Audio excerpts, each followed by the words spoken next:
Hello everyone. With Avengers Endgame drawing ever closer, that would be interesting in an age where Marvel's films can be highly acclaimed, successful to show how things haven't always been this way. So as wanted for a long time, let's open up to the version of Hulk. Right off, the director is Ang Lee, who, apart from the martial arts epic Crouching Tiger, Hidden Dragon, is mostly known for doing more kid-driven films. Not that this movie turned him away from more fixed-driven narratives, like Pine's indication. But it'd be interesting to see how Kevin Feige was involved with Marvel before he had this crazy idea to make a cinematic universe with all the characters. Also, if the opening credits and strange transition are the indication, it's a further evidence of that weird time when filmmakers are still trying to figure out how to make something that work on film and also still keep spirit what works in a comic book. At least Danny Elfman's music is nice. We open the year 1966, where Dr. David Banner, played Nick Nolte, goes against the orders of peers while testing his genetic research on himself.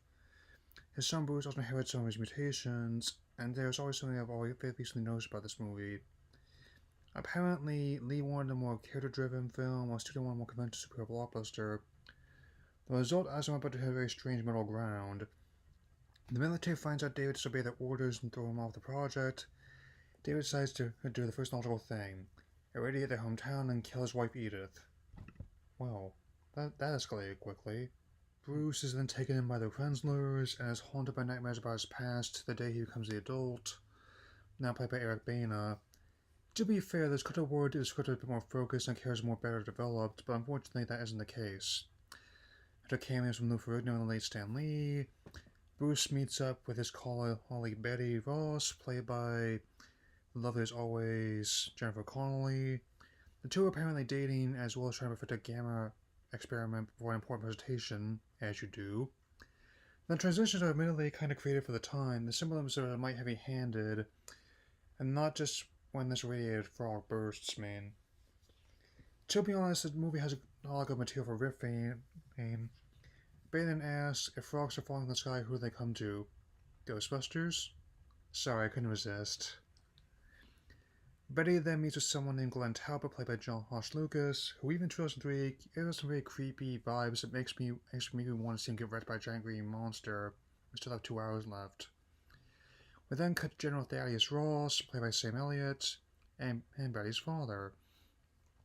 Sometimes there's a man, I'm talking about the dude here. Now, dude, there's a name no one wants to reply where I come from. Bruce is also working late one night and looking at a photo from when he and Betty started dating. There's also another memory when Betty saw the events earlier as a little girl. That's convenient. I don't know why Bruce becomes a man in the ice cream parlor either. That's still a weird transition. Anyway, looking over the research from the lab, Bruce notices something strange about the lichen samples he calls his pass. It's a very strange movie, and I say that with the perspective of an 11-year-old and a 27-year-old. Even when I was 11 and didn't know what to make of it, and looking back, it's not really the same kind of hilarious, so bad it's good category that something like Superman 4 or Batman and Robin is. The next day, Bruce meets with Talbot, and the two don't exactly hit it off. I am kind of amused by Betty's pager going off. It was 2003 before phone instant messaging really took off. So roughly for 30 minutes in, we see Bruce undergo the gamma radiation that makes him a character, eventually. Betty then goes to see Bruce in the hospital, and apparently the gamma rays also fixed a bum knee he had. Doesn't really give any indication of that. There was brief glimpses of the Hulk before Data wakes Bruce from his hospital bed and tells him what we already knew about 31 minutes ago.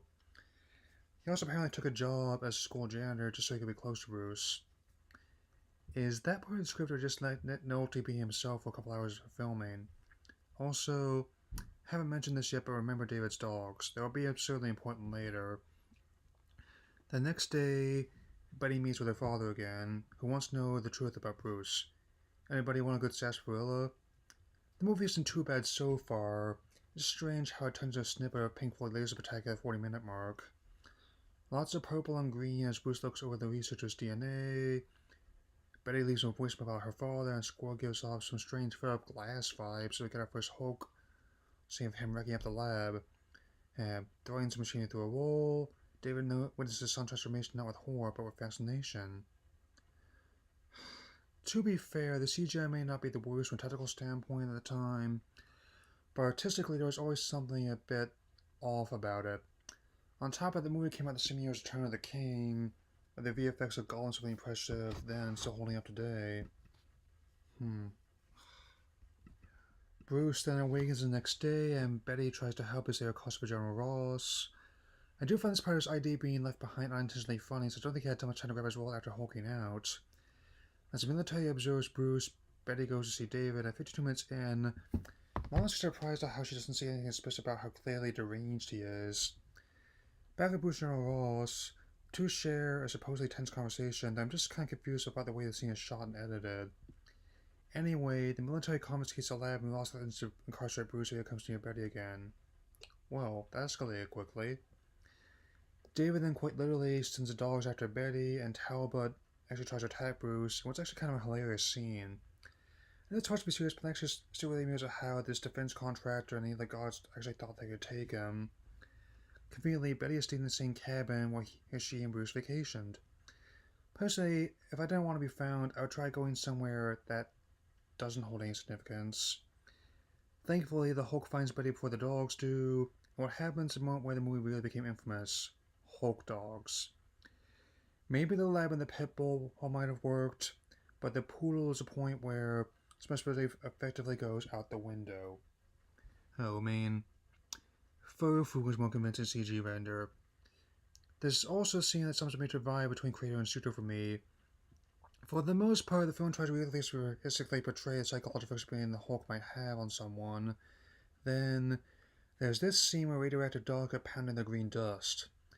Just over an hour into this 2 hour and 17-minute movie, it's clear both Lee and Stu had different ideas about what they wanted. Wouldn't be the first time that happened, nor the last time.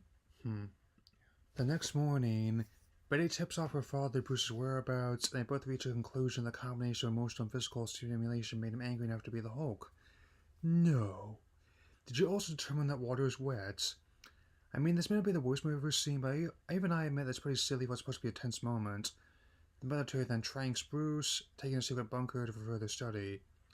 Also, it's apparently the same area that David made radioactive in '66. People went nuts about the fridge getting nuked.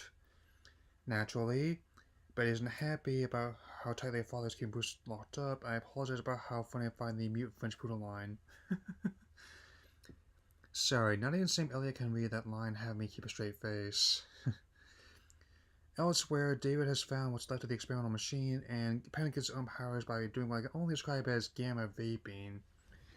This turns him into the film's version of Absorbing Man, I guess, but the movie never refers to him as such. So, Bruce and Betty go through the remains of their hometown, and the minute I find out about this, Bruce tries to uncover more about his past to his childhood home. Again, not a bad idea on paper, but still, the movie was clearly having its characters still clash with its action and special effects rather than work with them. It would definitely be a long time before they could get a handle on this. As Talbot comes to see Bruce again, even though he's got an arm in a sling, and his leg and neck in a brace, he still thinks it's a good idea to jab him with a cattle prod. Hulk is able to hold his own against supervillains, other Marvel heroes, and numerous Capcom video game characters, but anything that gets more action at this point will do, I suppose. David meets Betty back at her home in Berkeley, looking even more erratic than before, much like his infamous mugshot, as he asks to return him willingly. That's not suspect at all. Look, it's definitely not impossible to take a serious story and make it work with darker context, but even I have my limits. Anyway, David tells Betty about how he killed his wife, and the moment is undercover Bruce apparently being tortured by Talbot in a discount Badger tank. Be sure to clean that out when you're done. Luke had a nasty encounter with a Wampa. To be honest, Edith's final moments are actually pretty sad, but since Bruce hulks out again, the memory being triggered, there's no time to absorb the emotional impact of the scene. Talbot's man then can try and contain Hulk at some phone, so he can a blood sample, but he breaks out and Talbot is killed by a misfired M2 in some weird transitions. Not quite as weird as Walker's at TMNT3, but close. They try to lock down the compound, but after that, and the soldiers' weapons don't work, Ross gives the order to have fight him above ground. Now that the effects officially turned Bruce into less of a comic book giant, more like Shrek, and that movie's intentionally funny. It's a battle with some tanks and choppers in the desert, and as Ross phones the president, I once again remind myself it's not the first time I dealt with something like this, on or off screen. Make your own assumptions. I started to wonder, as Hulk looks at the sagebrush, is this an art house film that someone cost $137 million? Or is this like a superhero version of Terrence Malick's Tree of Life? Either way, it's very strange. Only 32 minutes left. I can do this. So, we get some more shots of Hulk trying to elude the military and the choppers trying to turn Mountain Valley into a parking lot. Careful guys, that's why they found the cross of Coronado. Naturally, it doesn't work, and Hulk begins hopping his way back to Berkeley by way of San Francisco. He also sees a fire from crashing in the bay, so he thinks he might as well do something kind of heroic since the movie's almost over. As Hulk falls back to Earth, we get a proverbial man in the mirror moment as Bruce sees other form and lands in the bay. Obvious symbolism is obvious. Anyway, Bruce services when a Betty military captures him once again. Only 23 minutes left. Let's get this over with. So, both Bruce and his father are being held in another facility, with Ross telling his men to return and do something snare them if they try anything. This can only end well. Now, we're finally near the end, and while making this movie a character study about Bruce and David as it could have worked, I finally realized why it didn't. Nothing's really developed enough to care about the story of the characters to the point where David can't even do something simple as tell Bruce his mother's name, Edith. Having a combat based on abuse relationship can work when done well, but it doesn't feel established enough here. Not so how even in 2003 the effects weren't strong enough to compensate with the story, which is for demonstrating a climax.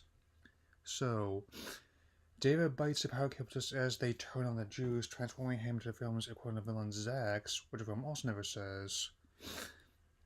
I must say, this final battle on the lake is surprisingly prescient about the 2013 Fantastic Four's final battle, 12 years before that movie came out. I don't know. It doesn't make a whole lot of sense to me. I didn't get this when I was 11, and I still don't. Long story short, David becomes a mushroom cloud, forcing a military nuclear site from above.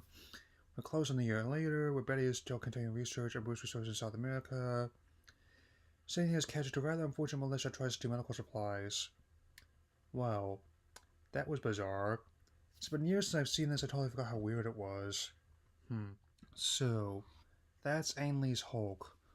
While this isn't the worst movie in the genre I've ever seen, it's also far from the best. It's easy for me to criticize a movie that doesn't have much going for it, but it's also much harder when I can tell they're trying and the film turns out like this.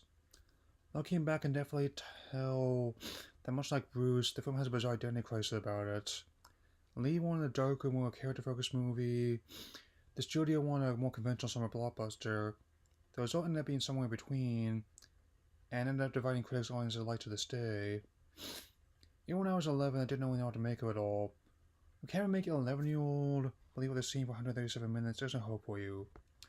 While the film opened at #1, Warner quickly calls it a defaulter, making just $132 million domestically and $245 million worldwide on a $137 million budget. Not a total flop, but also not a big enough hit to justify making more. The reboot 5 years later wasn't perfect either, but was a vast improvement. I think the word best episode of the movie for me is forgettable. Other movies have since very often been spectacularly bad. This one's just unmemorable, which is a different category. Granted, nothing's wrong with just being okay, but it's also much interesting to talk about a movie that's not very good or spectacularly bad. That said, the film does make an interesting artifact of a time before the Dark Knight saga Marvel Studios. I'm glad I finally got to this overall. So I think I'll keep this around as a reminder how far we've come and how far we can go. My final rating is 2 out of 4. Next up, the 1990 DTV Captain America movie. Later.